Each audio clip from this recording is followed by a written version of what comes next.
നമ്മുടെ സൗരയൂഥത്തിൽ നിന്നും സൂര്യനെ മാറ്റിയിട്ട് അതിൻ്റെ സ്ഥാനത്തിൽ പ്രപഞ്ചത്തിൽ നിലനിൽക്കുന്ന മറ്റു പല തീവ്രമായ ബഹിരാകാശ വസ്തുക്കളെയും കൊണ്ടുവച്ചാൽ എന്തായിരിക്കും സംഭവിക്കുക? നമുക്ക് നോക്കാം. നമ്മുടെ ആകാശത്തിൽ സൂര്യൻ കഴിഞ്ഞാൽ പിന്നെ ഏറ്റവും തീവ്രമായിട്ട് പ്രകാശിക്കുന്ന സിറിയസ് എന്ന നക്ഷത്രമാണ്. ഈ നക്ഷത്രത്തിന് നമ്മുടെ സൂര്യന് പകരമായിട്ട് വെച്ചാൽ എന്തായിരിക്കും സംഭവിക്കുക? ഇതിന് നമ്മുടെ സൂര്യനേക്കാൾ 70% കൂടുതൽ വലിപ്പം മാത്രമേ ഉള്ളൂ. പക്ഷേ സൂര്യന്റെ 25 മടങ്ങ് തീവ്രമായിട്ടാണ് ഇത് പ്രകാശിക്കുന്നത്.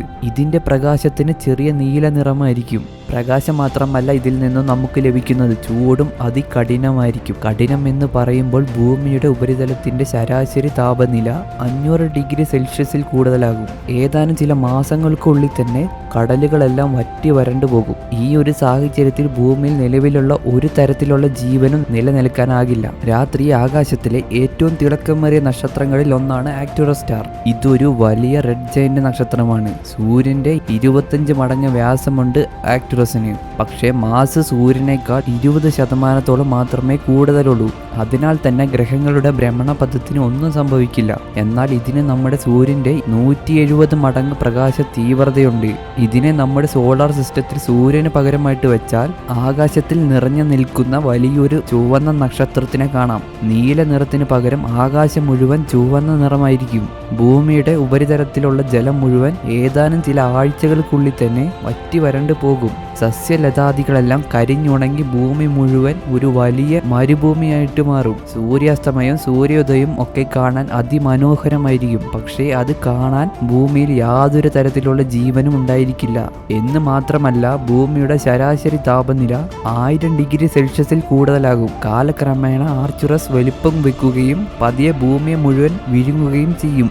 നമ്മുടെ ഗാലക്സിയിലുള്ള മറ്റൊരു തീവ്രമായ നക്ഷത്രമാണ് പിസ്റ്റൽ സ്റ്റാർ. ഇതൊരു ബ്ലൂ ഹൈപ്പർ ജയന്റ് നക്ഷത്രമാണ്. ഇതിന്റെ പ്രകാശമാണ് ഇതിന്റെ ഏറ്റവും വലിയ പ്രത്യേകത.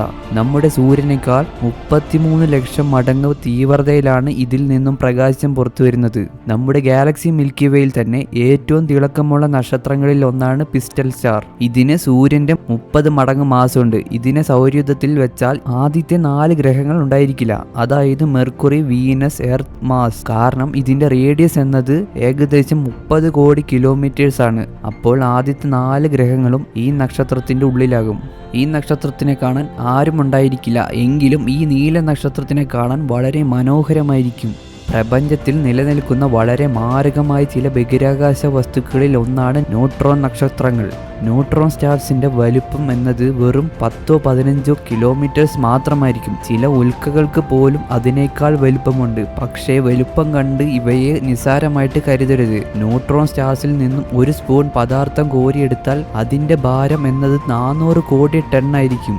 സൂര്യന്റെ സ്ഥാനത്തിൽ ഒരു ന്യൂട്രോൺ സ്റ്റാറിനെ വെച്ചാൽ ഭൂമിയിൽ നിന്നും അതിനെ കാണാൻ പോലും കഴിയില്ല. പക്ഷേ അത് സൗരയൂഥത്തിനെ മുഴുവൻ നശിപ്പിക്കും. കാരണം ബ്ലാക്ക് ഹോൾ കഴിഞ്ഞാൽ പിന്നെ പ്രപഞ്ചത്തിൽ ഏറ്റവും കൂടുതൽ ഗുരുത്വാകർഷണ ബലമുള്ളത് ന്യൂട്രോൺ സ്റ്റാർസിനാണ്. അതിനാൽ തന്നെ അത് സൗരയൂഥത്തിലെ ഗ്രഹങ്ങളെല്ലാം വിഴുങ്ങും. പക്ഷേ സൂര്യന്റെ അത്ര മാസുള്ള ന്യൂട്രോൺ നക്ഷത്രമാണെങ്കിൽ ഗ്രഹങ്ങളുടെ ഭ്രമണപഥത്തിന് യാതൊരു വ്യത്യാസവും സംഭവിക്കില്ല. അപ്പോഴും നമ്മൾ സുരക്ഷിതരല്ല. കാരണം ന്യൂട്രോൺ നക്ഷത്രത്തിൽ നിന്നും അതിരൂക്ഷമായ റേഡിയേഷൻ വമിച്ചുകൊണ്ടിരിക്കും.